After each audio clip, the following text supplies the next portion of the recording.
Alright, magandang araw po sa inyong lahat mga kababayan, Batang Maynila to. It's good morning, good morning.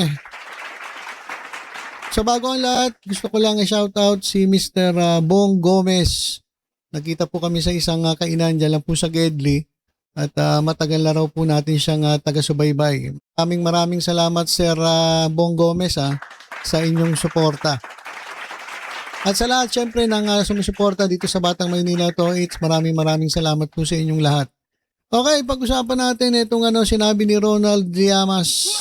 Grabe naman ito, mga kababayan. Kaya ito si Ronald Llamas, marami talaga itong nababangga, maraming tinatamaan to eh. Wala naman siyang binabanggit na pangalan pero ang daming nasasapul mga kababayan. Ang dami umaway dito. Inaaway na ito ni Rowena Guanzon. At sino pa ba? Maraming nakakaaway ito si Ronald Llamas. Kasi ito naman si Ronald Llamas, real talk. Kapag real talk talaga, marami talagang masasapul at maraming masasaktan. Katulad na ito mga kababayan, sigurado mag-react ang pinatatamaan ni Ronald Llamas dito. Sabi ni Ronald Llamas, hindi lahat ng makapili may suot na bayong sa ulo. Kasi mga makapili, di ba? Ganun yun eh. May takip na bayong, tas may dalawang butas yung mata lang nakikita. Yun po yung mga makapili, yung mga traidor sa bayan. Di ba? Ang nangyayari doon, sila yung nakabayong sila, tuturo nila doon sa kalaban, yung mga may pakana. Na kung halimbawa, revolusyon, tuturo nila ngayon yung mga leader. So, hindi sila nakikita.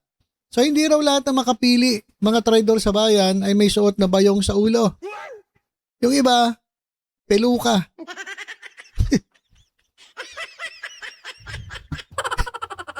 So, hindi po lahat ng traidor sa bayan na makapili ay bayong ang nakakabit sa ulo. Yung iba daw, peluka. O sabi niya, atin ang Kalayaan Islands Group. Singilin ang mga senador. Senador eh. Yung mga senador na maka-China, mga senador. Sino kaya tinapatamaan na ito ni Ronald Llamas? Sabi na kababayan natin, aray ko po. Aray ko po. Natumbok mo, Secretary Llamas. Okay. So, ayan. Grabe naman yan. So, hindi po lahat ng makapili bayong ang nakasabit sa ulo. Yung iba, peluka. Wig, mga kababayan, wig. Sino kaya pinatatamaan nito? Guys, may papakita ko sa inyong video tingnan nyo nga kung ito ba ay yung tinutukoy ni Ronald Llamas na makapili.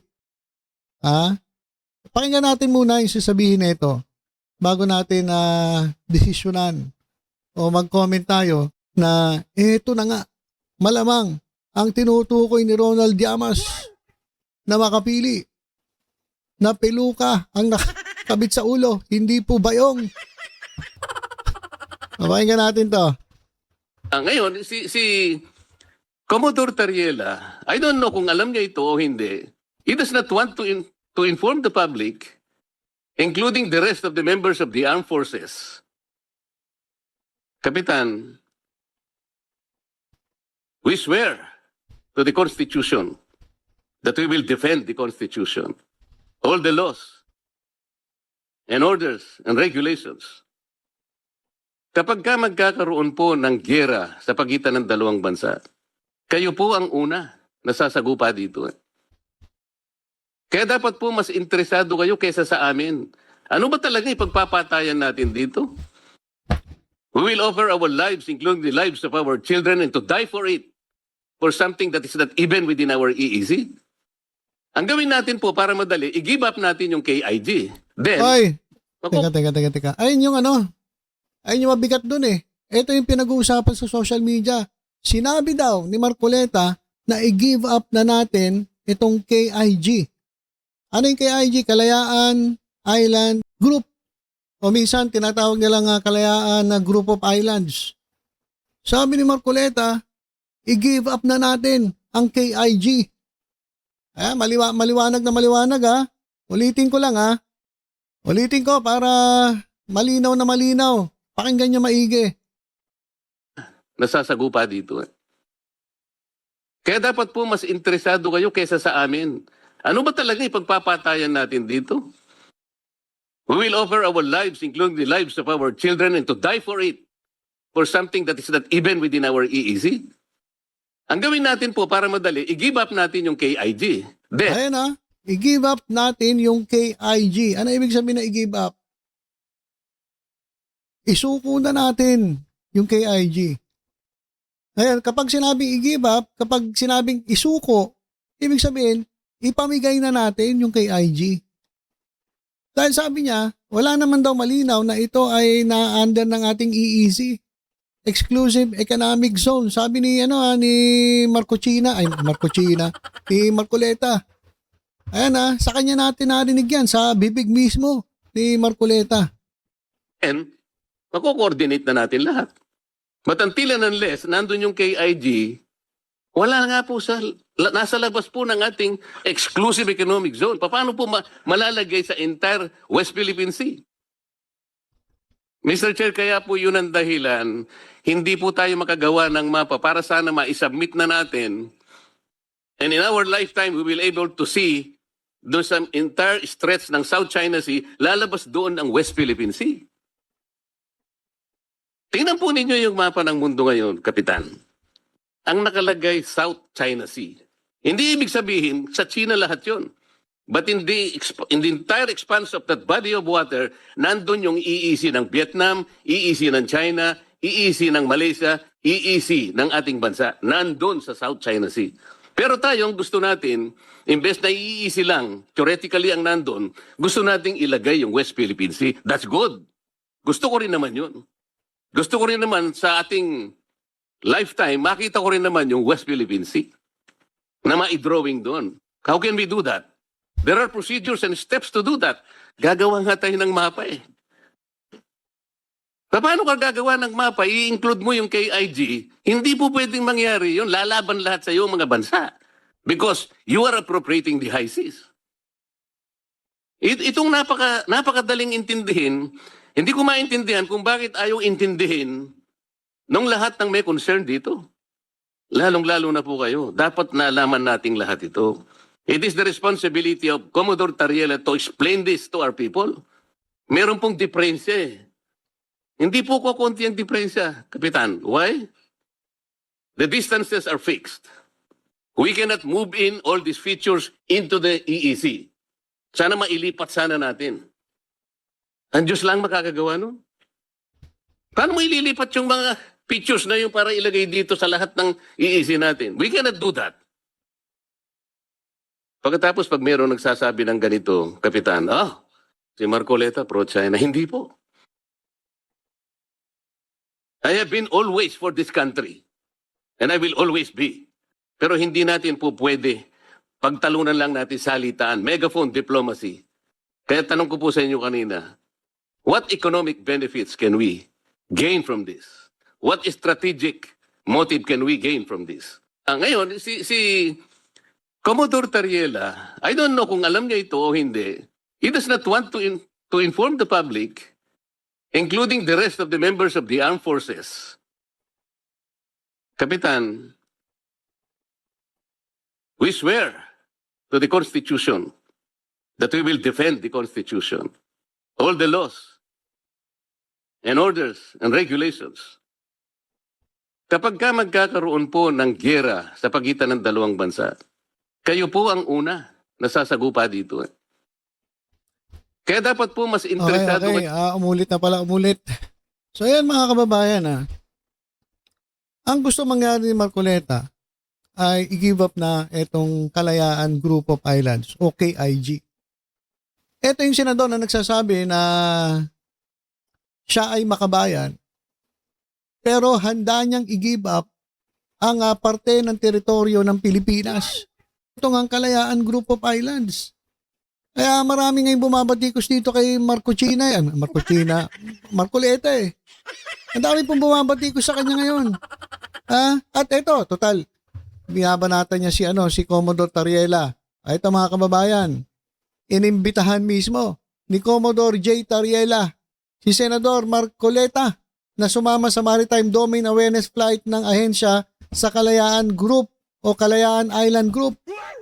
Oh, ayan mga kababayan, imbitado ka ni Tariela para malaman mo yung sinasabi mo. Ha? Basahin nga natin tong detalye.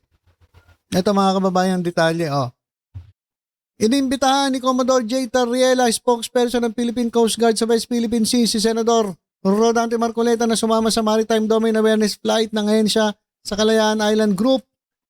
Ipinayag ni Tariela ang imbitasyon sa Senador sa isang post sa X nitong Sabado ng gabi. Let us give Senator Marcoleta a chance. I'm sure that he is truly a patriotic public servant.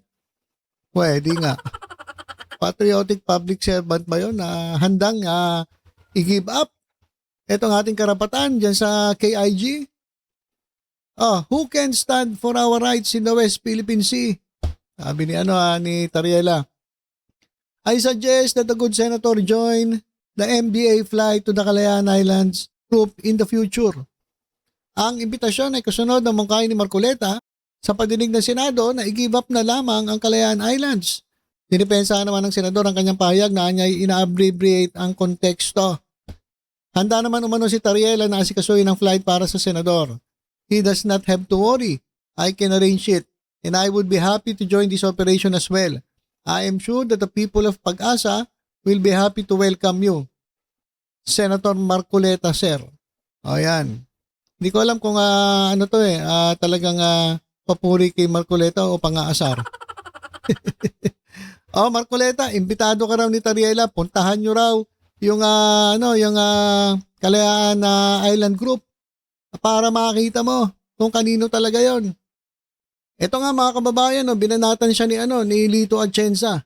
Senator Marcoleta, be careful about what you are doing because you are weakening the continuing control of that particular area of the West Philippine Sea if we follow your thinking. If you are not sure, I am sure. If you are not sure, the UN actually displayed their certainty and their knowledge of what the Philippines really own in that particular area. Senator Marcoleta. Okay, so yan sabi ni Lito Atienza, kung di ka naman sigurado, ikaw yan. Pag-iisip mo yan, thinking mo yan. Pero sabi ni Lito Atienza, ako sure ako. Yung UN sure din na itong Kalayaan Island Group ay sa Pilipinas. Ito pa, ChatGPT. Nagtanong din ako sa ChatGPT. Sabi ito yung tanong ko kanino ang Kalayaan Group of Islands? Ayun yung tanong ko mga kababayan. Ano ang sabi ng ChatGPT? Ang Kalayaan Group of Islands ay pag-aari at inaangkin ng Pilipinas. Alright? Mahalagang puntos, ang KIG ay bahagi ng Spratlys Islands sa West Philippine Sea. So nasa loob siya ng West Philippine Sea. Ito ay opisyal na inaangkin at pinamamahalaan ng Pilipinas. Itinatag ang pag-angkin ng Pilipinas sa pamamagitan ng Presidential Decree No. 1596-1978 at isinasama ito sa Palawan bilang munisipalidad ng Kalayaan. May aktwal na presensya ang Pilipinas sa ilang isla at bahura. May mga sundalo at mga lokal na pamahalaan. So mga kababayan, pumunta ka kasi sa ikaw Marcoleta, pumunta ka sa Kalayaan Group of Islands at makita mo doon, sino ba yung mga nandun? In-check ba yung mga nandun? Mga Chekwa ba? Hindi, mga Pilipino yung nandoon. Mismo ang si Senator Ping Lacson, nagsalita na rin tungkol dito. Sabi ni Senator Ping Lacson, giving up the Kalayaan Island Group, KIG, is no different from giving up Luzon Island or the entire country. So kapag give up mo yung KIG na sinasabi ni Marcoleta, parang sinurrender mo na rin itong Luzon, o kaya itong Visayas, o kaya itong Mindanao, o itong kabuuan ng bansa. Kaya nakakagulat yung sinabi ni Marcoleta, isuko ang Kalayaan Island Group. I-give up. Oh, tinuligsa ni Senator Ping Lacson na mungkahing isuko ang Kalayaan Island Group dahil anya katumbas ito ng pagsuko ng Luzon o maging ng buong bansa. Grabe ah. Under international law, first discovery and possession of land that belongs to no one under the legal principle of res nullius or terra nullius is recognized mode of sovereign ownership. Even non-lawyers were taught this in school. Sabi ni Lacson. So kahit hindi abogado, malinaw na malinaw. Sa atin po ang Kalayaan Island Group na gustong i-give up nito ni Marcoleta. Sabi ko nga sa inyo, ano ba to? Makabayan ba ito? O makachina? Sabi tuloy ni Llamas eh. Hindi lahat na makapili may suot na bayong sa ulo. Yung iba, piluka.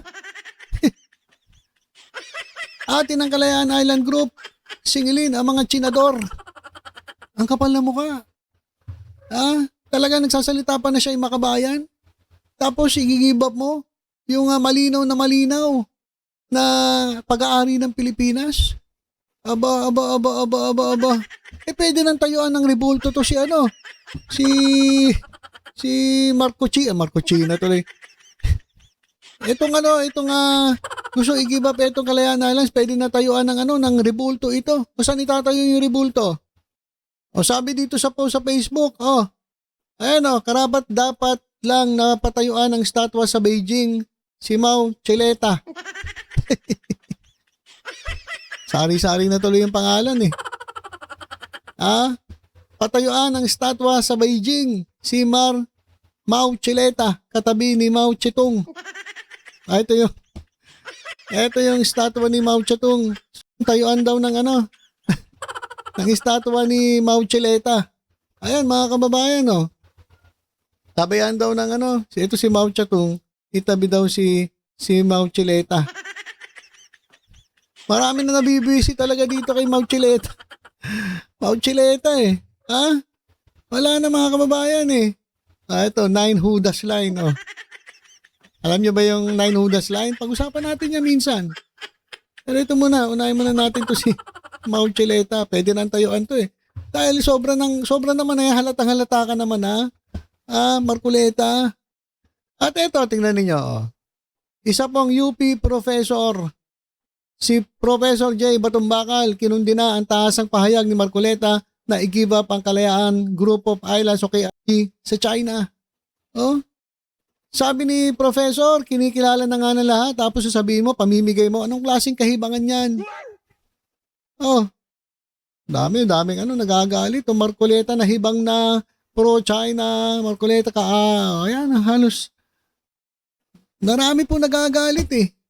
Tapos eto, pinagtanggol naman si Mao Cheleta. Yung pangalan tuloy na ito. Pinagtatanggol siya ng anak niya. Ito, pakinggan ninyo. Isa pa to eh. Sabi na ito, ni anak niya, ni Paulo Marcoleta. Totoo talaga yung sinabi ni Llamas na hindi lahat ng mga makapili bayong yung nasa ulo talaga. Iba talaga peluka eh. Sabi na ito ni Paulo Marcoleta, kung sakaling girahin tayo ng China, ihilera ninyo sa harap ng bakbakan ng spokes ng Coast Guard at iyong mayayabang na senador, sila ang unang lumusob o kaya ibala ninyo sa kanyon. Tingnan natin ang tapang nila. So, ibig sabihin, tinatayuan niya yung sinabi ng tatay niya na i-give up itong Kalayaan Islands para daw hindi tayo lusubin ng China. Ayun yung kanyang pagtatanggol sa kanyang tatay. Sabi tuloy na ni Contreras. Ako hindi ko alam dito sa taong ito. I don't know about this man. But as for me, despite my 65-year-old body, 65 years old na pala ito si Antonio Contreras, I would still gladly fight for my country. I would die for it. Unlike the cowards, unlike dun sa mga duwag, nayuyuko na lang basta-basta sa China. Unlike doon sa mga duwag, na babaw na lang, babaw.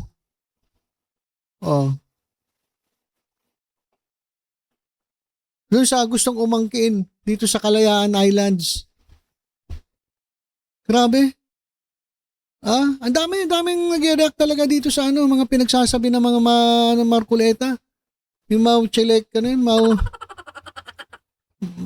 Mau Cheluka. Iba na naman yun. Mau Cheluka. O yan mga kababayan. Sayang po meron akong, hindi ko na-save eh. Meron po nga si Joseph Morong, meron pong litrato, pumunta po siya doon sa Kalayaan Island Group. Alam nyo, sino yung mga nandun? Yung mga bata, mga Pilipino, mga kababayan. Sila po yung nandun. Doon po sila nakatira. Tapos gusto ni Marcoleta i-give up ang Kalayaan Group of Islands o itong KIG. Payag ba kayo mga kababayan? Kaya ang dami nananawagan tuloy Dapat mag-resign. Ito si Marcoleta. Bakit dapat mag-resign? Hindi na po siya makapilipino Ewan ko bakit nilagay nyo dyan bilang senador Marcoleta resigned. Payag ba kayo o hindi? Comment down below mga kababayan sa video ito. I-comment po ninyo kung sang-ayon ba kayo na mag-resign si Marcoleta dahil sa mga pinagsasabi niya o hindi.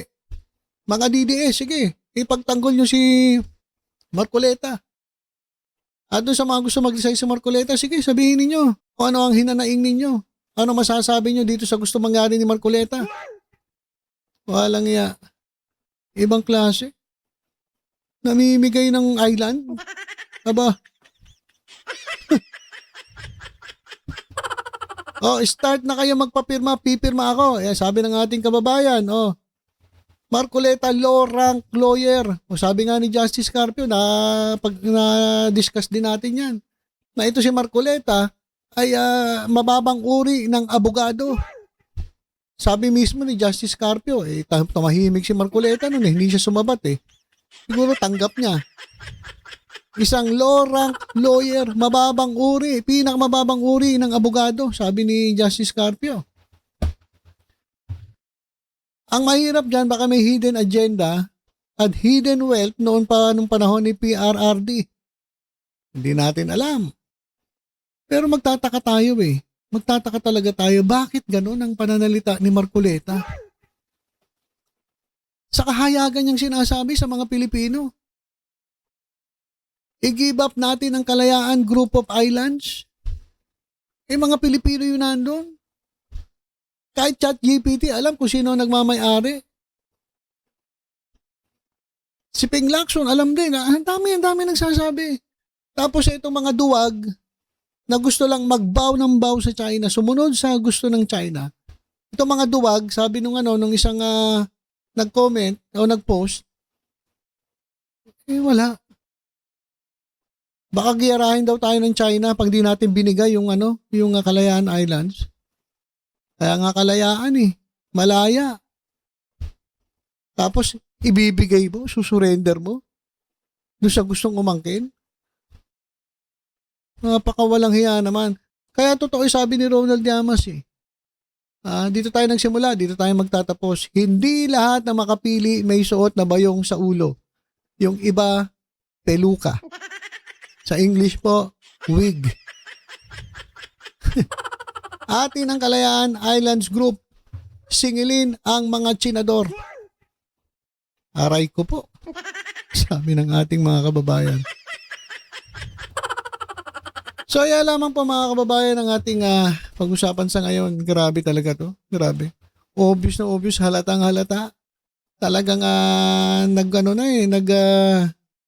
anong tawag doon? Talagang pinakita na niya mismo sa salita niya kung kanino siya kampi, mga kababayan. Tapos, pag sinabing sila ay pro-China, nagagalit. Pero panay naman ang baw, sunod sa gusto ng China. So, anong kalokohan yan? Kaya totoo, hindi lang bayong ang nakakabit sa ulo ng mga makapili. Minsan piluka, wig. Tama ka, Sir Ronald Llamas. Okay, sorry lang po muna mga kababayan. Tutok-tutok lang po dito sa Batang Maynila. Sa iba pang updates, ingat po tayong lahat. God bless po.